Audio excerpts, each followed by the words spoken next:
बिस्मिल्लाहिर्रहमानिर्रहीम, अस्सलाम वालेकुम नादरीन। आप यूट्यूब चैनल देख रहे हैं। मैं इमरान खान हूं। इमरान खान साहब की सेहत के हवाले से अभी तक बाहर कोई इतला नहीं आई। सलमान सफदर साहब जिन्होंने इमरान खान साहब से मुलाकात की थी वो बिल्कुल खामोश है। उन्होंने एक रिपोर्ट लिखकर सुप्रीम कोर्ट ऑफ पाकिस्तान को दे दी है। इमरान खान साहब की फैमिली को और उनकी पार्टी को ये report supreme court of Pakistan से लेकर पब्लिक करनी चाहिए।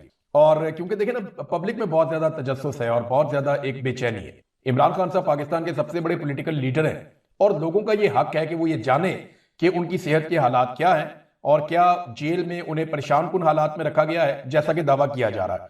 और कैद तन्हाई में तो इमरान खान साहब को डाला हुआ है, ये बात तो हम सारे जानते हैं। उनकी फैमिली भी रोज ये कहती है। तो सलमान सफदर साहब जो हैं वो तो खामोश हो गए और उन्होंने जिम्मेदारी का मुजाहरा किया कि जनाब मुझे क्योंकि अदालत का फ्रेंड मुकर्रर किया था और मैंने सिर्फ अपनी जिम्मेदारी पूरी की है। वो इसी बात पर खुश हैं कि अदालत ने उन्हें मुकर्रर किया और वो इसे एक बहुत बड़ा ऑनर समझ रहे हैं। लेकिन असल बात यह है कि लोगों की दिलचस्पी इस बात में नहीं है कि अदालत ने किसको इज्जत दी और किसको ऑनर दिया और किसको मुकर्रर किया और वो कितना जिम्मेदार है। लोगों की दिलचस्पी इस बात में है कि इमरान खान साहब की हालत क्या है और इसके बारे में लोग जानना चाहते हैं। यानी ये तो अदालतों की जजों की बेचारों की अपनी कितनी इज्जत रह गई है पाकिस्तान में।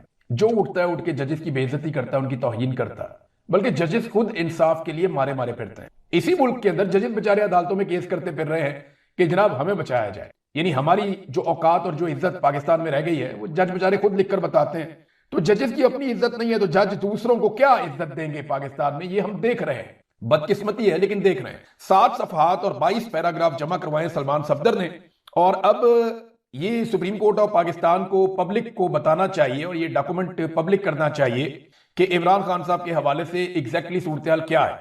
अच्छा, ये भी एक बात कंफर्म हुई है कि सलमान सफदर साहब को इमरान खान साहब के सेल तक एक्सेस दी गई है। वो वहां तक गए, उन्होंने जाके उसको भी देखा और रिपोर्ट उन्होंने इस हवाले से जमा करवाई है।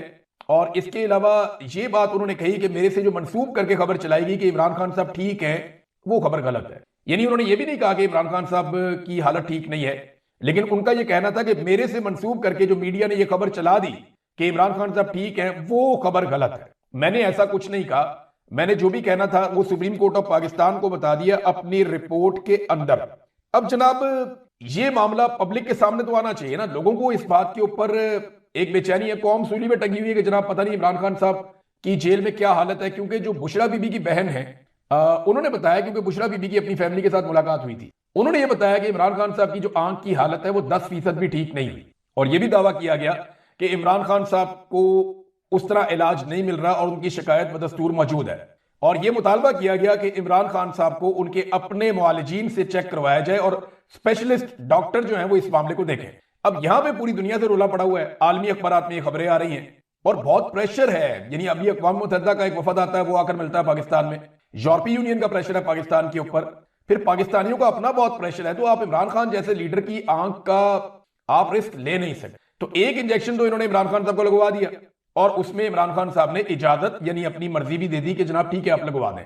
लेकिन अब इन्हें 4-4 हफ्ते के बाद मजीद इंजेक्शन लगवाने पड़ेंगे। अब दूसरा इंजेक्शन लगाने का वक्त करीब आ गया। ये इमरान खान साहब को इंजेक्शन उनकी मर्जी के बगैर लगा ही नहीं सकते। अगर इमरान खान साहब अब इस बात पे बिगड़ जाते हैं कि जनाब एक इंजेक्शन आपने लगा दिया है, अब 4 हफ्ते हो गए, दूसरा आपने लगाना है तो मेरी फैमिली को बुलाएं, मैं उनकी मौजूदगी में लगाना चाहता हूं, तो जनाब इसके ऊपर तो फिर कोई कुछ नहीं कर सकता। फिर तो इमरान खान साहब की फैमिली को बुलाना पड़ेगा, इमरान खान साहब के मुआलिजीन को बुलाना पड़ेगा। और क्योंकि देखे ना, एक मरीज इसके ऊपर एतराज कर सकता है, वो ये कह सकता है कि जी मैं ये इलाज नहीं करवाना चाहता। ये हर मरीज के पास हक होता है।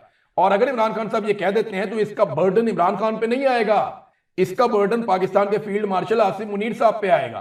क्योंकि इमरान खान साहब एक बात बार बार कह चुके हैं और रिकॉर्ड के ऊपर रख चुके हैं कि मुझे कुछ हुआ तो जिम्मेदारी फील्ड मार्शल आसिम मुनीर की होगी और किसी की नहीं होगी। देखिए, इमरान खान बार बार ये बताते हैं कि उनकी कोई जरदारी से, नवाज शरीफ से, बाकियों से कोई लड़ाई नहीं है। ना ये बेचारे इतने जोगे हैं कि उनके साथ इमरान खान अभी लड़े। उनका जो मामला है वो फील्ड मार्शल आसिम मुनीर के साथ है। वो ये कहते हैं मुझे कुछ हुआ या मेरी बीवी को कुछ हुआ तो जिम्मेदारी आसिम मुनीर साहब की होगी। तो अब उनके ऊपर यह बर्डन आएगा कि दूसरा इंजेक्शन इमरान खान साहब को कैसे लगाना है और कौन कौन उस वक्त मौजूद होगा।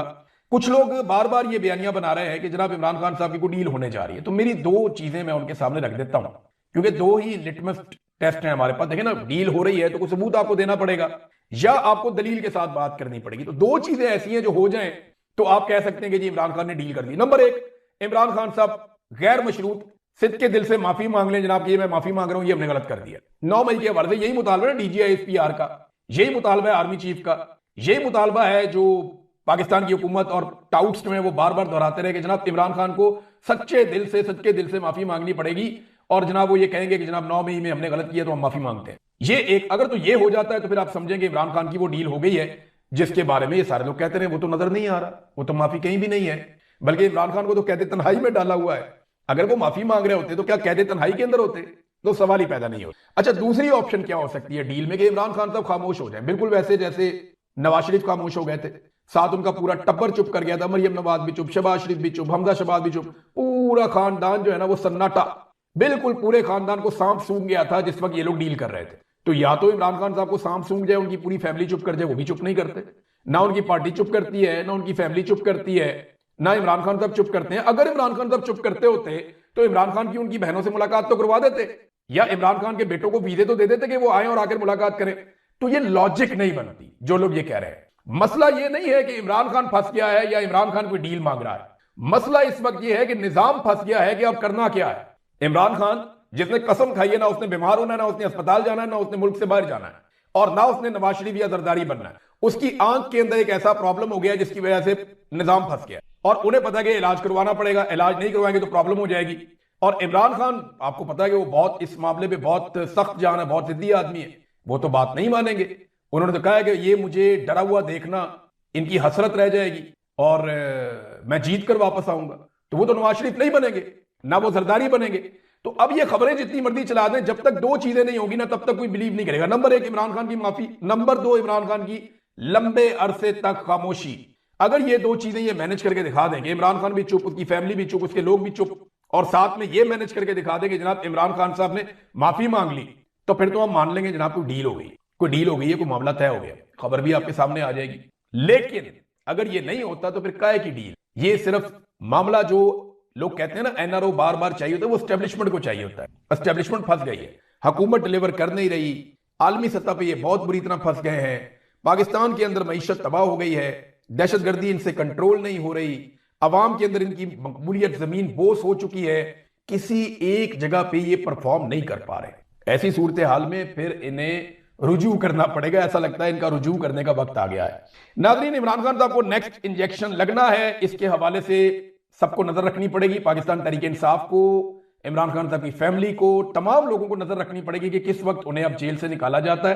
पिछली मरतबा तो उन्हें नहीं पता था, लेकिन इस मरतबा वो जानते हैं कि वो दिन आने वाला है जब इमरान खान को जेल से निकालना है, तो फिर सबको नजर रखनी पड़ेगी। अच्छा जी, एक और ये खबर है नाज़रीन, राजा अजहर साहब हैं, ये साबिक एमपीए हैं कराची से, फॉर्म 45 करें तो ये लोग फिर जीते हुए थे। ये फहीम खान साहब हैं, साबिक एमएनए हैं कराची से, और पेशावर से अली जमान एडवोकेट साहब। इन्हें जनाब तीनों को उठाया गया अलग अलग जगहों से, और ये 8 फरवरी के दिनों में एक को तो कल उठाया गया, और इनको उठा के इनको बदतरीन तशद्दुद का निशाना बनाया गया। इनकी तस्वीर और वीडियोज मैंने देखी हैं, इनकी आंखों पे पट्टियां बांध के, इनके सरों के ऊपर बोरियां चढ़ा के, ताकि इन्हें कोई देखे ना कौन लोग मार रहे हैं। नामालूम अफराद ने इनको बहुत बदतरीन टॉर्चर का निशाना बनाया। एक तरफ लोग कहते हैं वो डील हो रही है, इधर जो टॉर्चर है वो अंधाधुंध हो रहा है। और ये वही लोग हैं जो इमरान खान के साथ खड़े हुए हैं, और इनके ऊपर बदतरीन टॉर्चर हो रहा है। तो पाकिस्तान की एस्टेब्लिशमेंट का किसी किस्म का कोई मूड नहीं है, और इस जुल्म और जबर के अंदर पीएमएलएन और पीपल्स पार्टी दोनों बराबर के हिस्सेदार हैं। आज अगर एमपीए और एमएनए को मार पड़ रही है तो कल बाकियों को भी पड़ेगी। यही मार पीपल्स पार्टी वाले, पीएमएलएन वाले भी खाए। अगर आज फहीम खान ने मार खाई है तो कल जनाब ये साद रफीक को पड़ सकती है, इसी तरह की मार और लोगों को पड़ सकती है, और जमहूरियत वार में पड़ सकती है, जमहूरियत वार में, क्योंकि ये जमहूरियत के लिबादे के अंदर सारा कुछ हो रहा है ना। इसका मलबा सियासी जमातों पे, पीपल्स पार्टी पे और पीएमएलएन पे गिरेगा, वो इससे बच नहीं सकेंगे। वो कि मिलिट्री एस्टेब्लिशमेंट जो है वो इसके पीछे मेन किरदार है, लेकिन ये सियासी जमातें पूरी पूरी सहूलतकारी इन मामलात में कर रही हैं। और ये वो बंदे हैं नाज़रीन जिनके ऊपर बाहर बैठ के बहुत सारे लोग इल्जाम लगा देते हैं कि जनाब ये गद्दार हैं, ये कंप्रोमाइज्ड हैं। यानी कभी बाहर बैठ के बड़ा आसान होता है ये कहना कि सलम जावेद कंप्रोमाइज्ड है, फलक जावेद कंप्रोमाइज्ड है, वो दोनों की तरह जेल में है। बाहर बैठ के कहना बड़ा आसान होता है कि फलानी शानदाना गुलजार कंप्रोमाइज्ड है, कोई अफरीदी कंप्रोमाइज्ड है, कोई फलां बंदा कंप्रोमाइज है, बड़ा आसान होता है। लोग अपना चूरन बेचने के लिए कह देते हैं।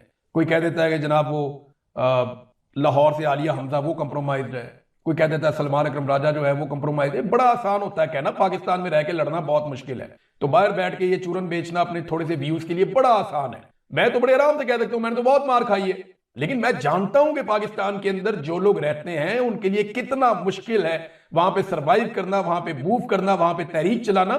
और लोगों के सबके हालात एक जैसे नहीं होते, लिहाजा ये थोड़े से होश के नाखून लें। जो लोग बाहर बैठे हुए फतवेबाजी करते हैं वो होश के नाखून लें और लोगों के लिए गुंजाइश पैदा करें। ये जरूरी नहीं है कि तमाम लोगों को आप गद्दार करार दे दें, तमाम लोगों को आप बागी करार दे दें, तमाम लोगों को आप कंप्रोमाइज करार दे दें। ये जरूरी नहीं है, ये गैर जरूरी है और इससे उल्टा कॉज को नुकसान होता है। बहरहाल जो लोग करते हैं वो करते हैं और एक्सपोज भी होते हैं। अब नाजरीन, ख्वाजा आसिफ की भी आवाज बंद कर दी गई कौमी से, यानी अपोजिशन की आवाजें तो बंद होती थी, ख्वाजा आसिफ की भी आवाज बंद कर दी। यहां से आप अंदाजा कर लें कि जो आवाज बंद करने वाला ना, उसको इस बात से कोई सरोकार नहीं है कि ये हुकूमत का बंदा या अपोजिशन का है, ये वफाकी वजीर है या अपोजिशन लीडर है, कोई सरोकार नहीं है उसको। ये है कि बस बात मेरी मर्जी की होनी चाहिए, मेरी मर्जी की बात नहीं होगी तो मैं आवाज बंद करूंगा। ख्वाजा आसिफ की आवाज बंद होती है, अचानक से टेलीकास्ट रुक जाती है। तो वजीर दिफा है पाकिस्तान का, आप अंदाजा करें, पाकिस्तान का वजीर दिफा है। अब नाजरीन, मुझे अच्छी तरह याद है मरियम नवाज, ये हमजा शहबाज, ये बिलावल, ये अलीम खान, ये अलग अलग पार्टियों के मैं आपको नाम ले रहा हूं, ये सारे लोग दिन रात चूरन बेचते थे कि जनाब हमने तो किसी सूरत भी अवाम को रिलीफ दिए बगैर रहना ही नहीं है। इलेक्शन के अंदर के दावे क्या थे, मैं आपको जरा सुनाता हूं, ये जरा आप दावे चेक करें इलेक्शन के अंदर इनके। ये इलेक्शन में कहते थे जनाब कि हमने 300 यूनिट, कोई 200 कहता था, कोई 300 यूनिट कहता था कि हमने बिजली के बिल ही नहीं लेने 300 यूनिट तक के, 300 यूनिट तक का बिजली का बिल लेना ही नहीं है।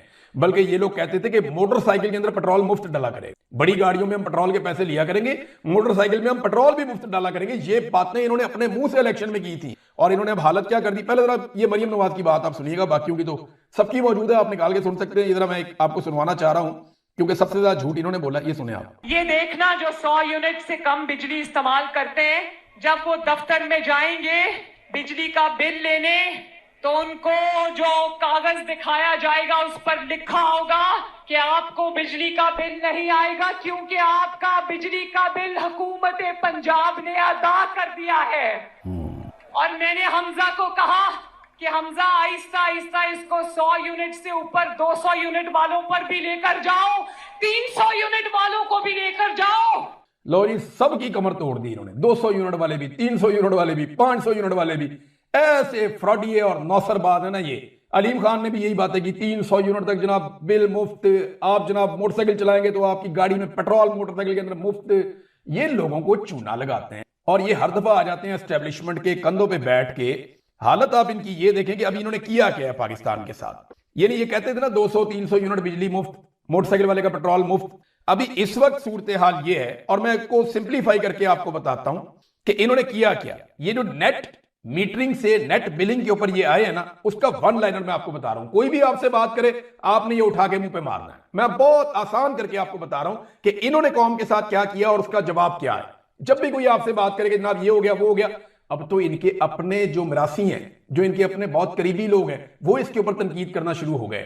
कुछ लोग तो बेचारे ऐसे हैं या उनकी इस लेवल तक ड्यूटी लगी हुई है कि वो अभी तक डटे हुए हैं रातबखोर किस्म के लोग कि जनाब जो कर रही है ठीक कर रही है हुकूमत, ये नेट मीटरिंग खत्म करके नेट बिलिंग। ओ भाई, तुमने लाखों लोगों के मीटर लगवा दिए, उनका पैसा खर्चवा दिया और अब तुम एंड टाइम पे आगे बाद में पॉलिसी बदल लोगे, लोगों की जेब पे डाका डालोगे। मैं वन लाइनर आपको बता रहा हूं, ये 2 जुमलों के अंदर सारा का सारा जवाब है इसका। गौर से सुनिएगा। आईपीपी, जिसमें शहबाज शरीफ के बेटे सलमान शहबाज का आईपीपी भी है, वजीर आजम के बेटे का आईपीपी। अगर वो 1 यूनिट बिजली बनाएगा तो 3 यूनिट के पैसे लेगा। मैं फिर आपको बताता हूं, वजीर आजम शहबाज शरीफ के बेटे सलमान शहबाज का आईपीपी और बाकी सारे आईपीपी ये मिलकर अगर 1 यूनिट बिजली पैदा करेंगे तो 3 यूनिट बिजली के ये सरकार से पैसे लेंगे और वो आम आदमी की जेब से जाएंगे। जबकि एक आम पाकिस्तानी इन्हें 5 यूनिट बनाकर देगा तो उसके बदले में 1 यूनिट मिलेगा। अब आई समझ आपको बात की। यानी इनका 1 यूनिट 3 यूनिट के बराबर और आम पाकिस्तानी के 5 यूनिट 1 यूनिट के बराबर। ये इन्होंने किया पाकिस्तान के साथ जुल्म और टैक्सेस आम पाकिस्तानी के ऊपर अलग से लगेंगे। ये है नाजरीन वो सच जिसे आपसे छुपाया। जनाब शहबाज शरीफ ने इसका नोटिस ले लिया, यानी रातबखोर सहाफी कहते नहीं ठीक हो गया कमाल हो गया, शहबाज शरीफ ने इसके ऊपर नोटिस ले लिया। शहबाज शरीफ ने कहा नहीं जी ज्यादती है, मैं इसको चेक कर रहा हूं, मैं देख रहा हूं। अब नाजरीन, जो एक सर्वे इन्होंने किया था गाजा के हवाले से, ये एक जाली सर्वे पाकिस्तान में करवाया गया था मुबैना तौर पर। ये 73% पाकिस्तानी गजा में फौज भेजने के हामी है। मैं क्लेम करता हूं कि ये जाली सर्वे, क्लेम करता हूं। नहीं तो इसका सैंपल साइज हमारे साथ शेयर करें, हम चेक करवा लेते हैं सर्वे आपका असली है या नकली है। मेरे प्लेटफॉर्म के ऊपर सर्वे पड़ा हुआ है, आप यूट्यूब पे जाकर देख लें, आप ट्विटर के ऊपर जाकर देख लें। कुछ 6000 लोगों ने ट्विटर के ऊपर वोट किया है और कुछ 30,000 लोगों ने यूट्यूब के ऊपर वोट किया है। आप निकाल कर देख लें उस सर्वे को, उसका एनालिसिस कर लें, आपको पता चल जाएगा। वो कह रहे हैं 73% पाकिस्तानी खुश हैं कि फौज भेज दो गजा में। अब ये पता चल रहा है कि 8000 इंडोनेशियन फौजी गजा के लिए तैयार हो चुके हैं। अब मैं आपको बताता हूं जो सर्वे अभी हमने किया उसका रिजल्ट क्या आया, उस सर्वे का आप रिजल्ट देखिए। सर्वे में हमने सवाल किया था कि गजा फौज भेजने का फैसला ये दुरुस्त है या गलत है, आप इसके बारे में क्या कहते हैं, जो हुकूमत ने गजा फौज भेजने का फैसला किया था। तो इसके ऊपर मैंने 2 ऑप्शन दिए थे, हां या नहीं। अब आप ये देखें कि इसमें जब हमने सैंपल साइज निकाला तो उस वक्त हमने लगभग 5000 का सैंपल निकाला था, अब 6000 के करीब हो गया है। 5029 का सैंपल हमने उस वक्त निकाला था और उसका हमने एनालिसिस कर दिया कि कितने लोग हक में कितने खिलाफ हैं। 4744 लोगों ने साफ कहा कैटेगोरिकली कि हम इसकी मुखालफत करते हैं, गजा में फौज नहीं भेजी जानी चाहिए। परसेंटेज बनती है 94.3। अच्छा जी, कितने लोगों ने हमायत की? 1.1%, यानी 54 लोगों ने। 54 लोगों ने इसकी हमायत की, जो तादाद बनती है 1.1%। अच्छा, कुछ लोग जो है वो गैर वाज़ेह उनके जवाब थे, उन क्लैरिटी नहीं थी कि वो इधर है या उधर है। उन्होंने बहुत सारे वैसे ही मैसेजेस किए हुए थे, उसके अंदर हां या ना का जवाब नहीं था। उन मैसेजेस को हमने अलग कर दिया, यानी वो 4.6% मैसेज बनते हैं। लेकिन आप अंदाजा करें कि 1.1% लोग ऐसे हैं जो कह रहे हैं गजा फौज भेज दो, और बाकी लोग ऐसे हैं जो कह रहे हैं गजा फौज मत भेजो। ये है नाजरीन पाकिस्तानियों का जवाब। और वो कह रहे हैं जी 73% पाकिस्तानी कह रहे हैं कि गजा में फौज भेजो। ये कौम को चूना लगा रहे हैं, ये कौम से झूठ बोल रहे हैं और झूठ के ऊपर इन्होंने अपनी इमारत खड़ी की हुई है। बहरहाल शहबाज शरीफ साहब ने एक जुमला बोला, उन्होंने कहा जी कि अल्लाह मुझसे पूछेगा कि दुनिया में क्या काम किया तो मैं कहूंगा कि मेरिट पर काम किया। शर्म नहीं आ रही मियां साहब आपको? आपने मेरिट पे काम किया, आपने अपने बेटे को वजीर आला बनाया, कौन से मेरिट पे बनाया? आपने अपनी भतीजी को वजीर आला बनाया, कौन से मेरिट पे बनाया? आपका भाई और आपका पूरा टब्बर इलेक्शन हार गया, फिर आकर आप असेंबलियों की सीटों पर बैठ गए और हुकूमतों में आकर बैठ गए। ये आप कौन से मेरिट के ऊपर हुकूमतों में आकर बैठे हैं जनाब? आपने काबीना बनाई, वो कौन से मेरिट के ऊपर बनाई? आपने बेशुमार महकमों के अंदर रिटायर फौजी अफसरान को लगा दिया, वो कौन सा मेरिट था जिसकी आपने धज्जियां उड़ाई? फिर मेरिट में एक्सटेंशन कहां से आ गई जनाब? मेरिट में फील्ड मार्शल का इस्तिस्ना कहां से आ गया जनाब? ये भी आप बताएं ना। आपके बेटे के आईपीपी को पैसे मिलते हैं, वो कौन से मेरिट के तहत मिलते हैं?